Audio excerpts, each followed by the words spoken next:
Halo anak-anak, berjumpa lagi dengan Bu Amel. Assalamualaikum. Kita kembali untuk belajar bahasa Indonesia kelas 4 di tema 4. Berbagai pekerjaan, subtema 2, jenis-jenis pekerjaan.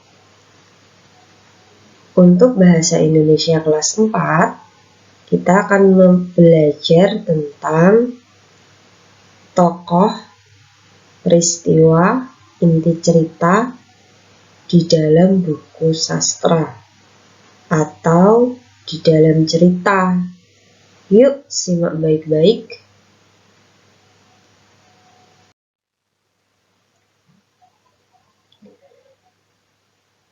Dalam sebuah cerita terdapat inti cerita buku sastra.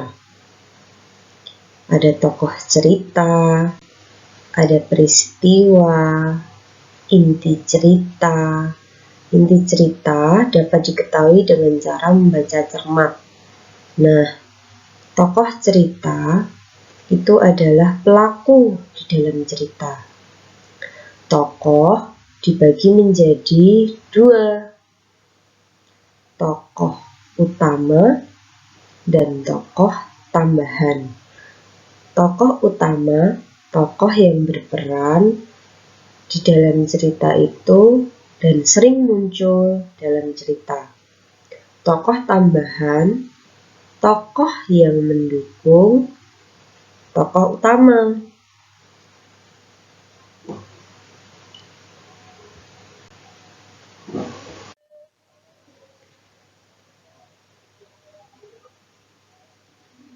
Tokoh cerita dibagi menjadi 2 macam. Seperti yang sudah Bu Amel sampaikan, tokoh utama dan tokoh tambahan. Nah, tokoh cerita berdasarkan sifat atau wataknya dibagi menjadi 3. Ayo simak cerita berikut. Ingat, dalam cerita itu terdapat tokoh, peristiwa, dan inti cerita. Inti cerita dapat kita ketahui setelah membaca cerita dengan cermat. Berikut cerita yang berjudul Rahasia Menjadi Juara Kelas. Hari ini, Ibu Guru membagikan hasil ulangan matematika minggu lalu. Semua siswa sudah menerima hasil ulangan mereka. Ada yang mendapat nilai kurang bagus, ada pula yang mendapat nilai sempurna. Seperti biasanya, Deli selalu mendapat nilai sempurna pada setiap ulangan di sekolah. Oleh sebab itu, tak mengherankan jika Deli selalu menjadi juara kelas. Sayangnya, apa yang dialami Deli tidak dialami juga oleh Nina, teman sekelas Deli. Pada ulangan matematika kali ini, Nina mendapat nilai yang kurang bagus. Nina sangat murung melihat hasil ulangannya.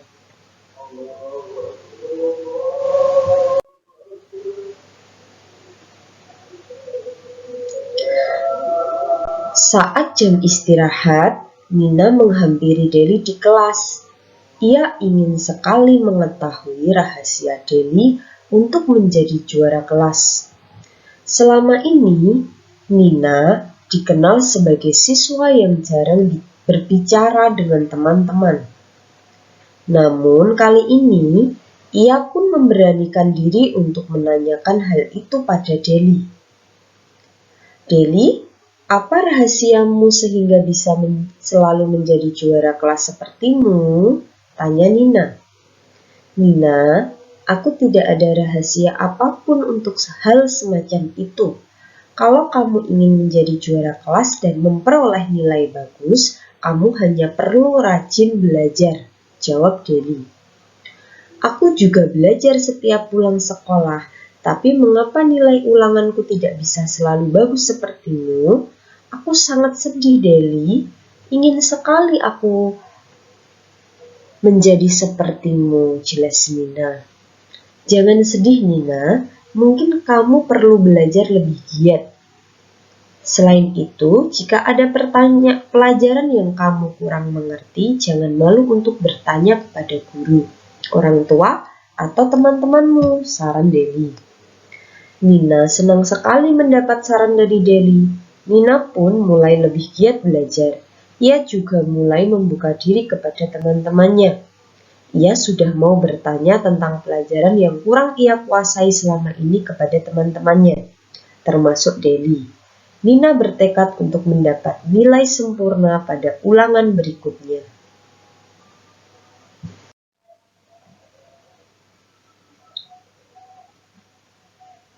Dalam cerita tersebut didapatkan satu tokoh, Nina, Deli, dan ibu guru. Yang kedua, peristiwa. Ibu guru membagikan hasil ulangan matematika di sekolah. Deli mendapat nilai sempurna dan Nina mendapat nilai kurang bagus. Yang ketiga, inti cerita. Seorang siswa memiliki tanggung jawab untuk belajar agar mendapat ilmu dan hasil yang memuaskan.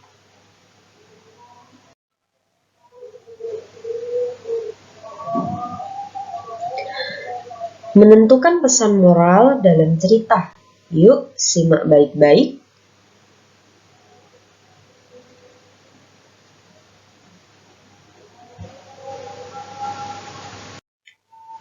Pesan moral cerita. Pesan moral adalah nasihat atau pesan yang ingin disampaikan pengarang kepada pembaca. Pesan moral dapat dilihat dari perilaku tokoh dalam menghadapi suatu peristiwa. Pesan moral dapat berbentuk saran, nasihat, pesan, atau anjuran kepada pembaca.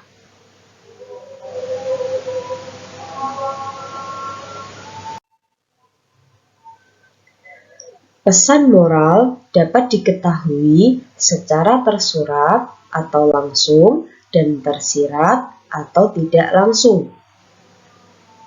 Cara mengetahui pesan moral yang tersirat dalam cerita. 1. Membaca cerita dengan cermat. 2. Mencari peristiwa dan kalimat yang mengandung saran, pesan, nasihat, anjuran. Yang ketiga, membuat kalimat kesimpulan dari peristiwa atau kalimat yang mengandung saran, nasihat, pesan, anjuran menggunakan bahasa sendiri.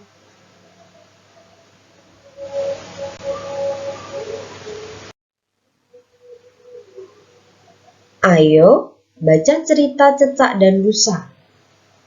Cecak dan Rusa judulnya. 2 ekor cecak sedang berjemur di sebuah tembok kusam. Yang seekor terkantuk-kantuk di bawah hangatnya sinar matahari. Yang seekor lagi sedang berusaha menangkap nyamuk dengan lidahnya yang panjang. Ia ingin menikmati makan siangnya yang lezat. Saat itu, cecak yang sedang mencari makan melihat seekor rusa keluar dari hutan. Ia sangat kagum melihat rusa yang gagah itu. Sepasang tanduknya tampak indah. Begitu kagumnya si cecak sampai ia lupa pada makan siangnya. Cecak itu lalu mulai mengeluh pada temannya. Sungguh malang hidup kita sebagai cecak. Tidak ada orang yang memperhatikan dan menghormati kita. Alangkah senangnya kalau saya bisa menjadi rusa. Rusa yang... Tiba-tiba cecak itu menghentikan ucapannya. Ia melihat sekelompok serigala keluar dari hutan. Serigala-serigala itu mengejar rusa. Dengan tangkas, rusa itu melarikan diri. Namun salah seekor serigala berhasil menggigit leher si rusa. Hewan lincah itu jatuh ke tanah dan dimangsa para serigala. Cecak satunya yang sedang terkantuk-kantuk berkata, Apa sekarang kamu mau bertukar tempat dengan rusa? Lebih baik menjadi cecak yang tidak menarik. Siapa yang punya derajat yang lebih tinggi akan mempunyai musuh yang lebih banyak. Setelah berkata, cecak itu kembali menutup matanya dan terkantuk-kantuk lagi. Pada saat itu, ada seekor lalat dengan berani terbang ke dekat cecak yang baru saja mengeluh. Secepat kilat cecak itu menjulurkan lidahnya dan menelan lalat itu. Tiba-tiba cecak itu merasa puas dengan hidupnya. Setiap hari ia hidup di tembok rumah yang kusam, makanannya adalah nyamuk atau lalat. Tidak ada yang iri kepadanya. Ia juga tidak mempunyai musuh.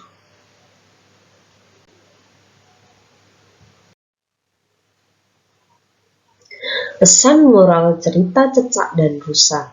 Salah satu pesan moral dari cerita ini, kita harus pandai bersyukur dengan diri kita. Ayo, cari tahu lagi pesan moral lainnya dari cerita cecak dan rusa. Tidak hanya satu pesan cerita moral di dalam cerita ini ya.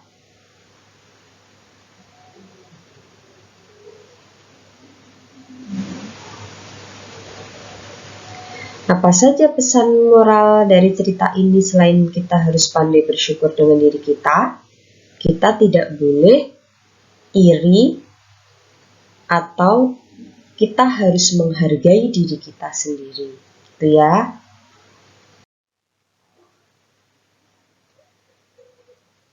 Selanjutnya, menyampaikan pendapat tentang suatu cerita.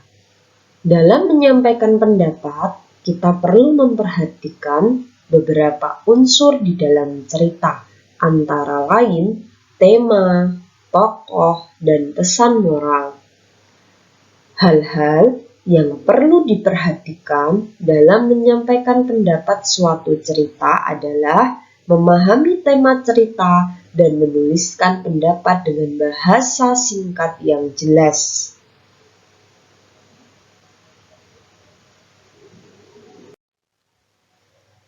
Memberikan pendapat tentang pesan moral cerita. Pesan moral adalah pesan yang dapat kita jadikan pelajaran dalam kehidupan sehari-hari.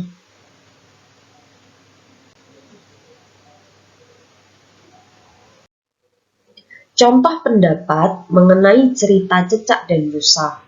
Menurut saya, cerita tersebut menggambarkan tentang cara bersyukur kepada diri sendiri. Kita diajarkan untuk tidak iri pada orang lain dan menghargai diri kita. Kita mempunyai kelebihan dan kekurangan. Kelebihan dan kekurangan yang berbeda-beda. Tidak boleh sombong dan selalu harus tetap rendah hati.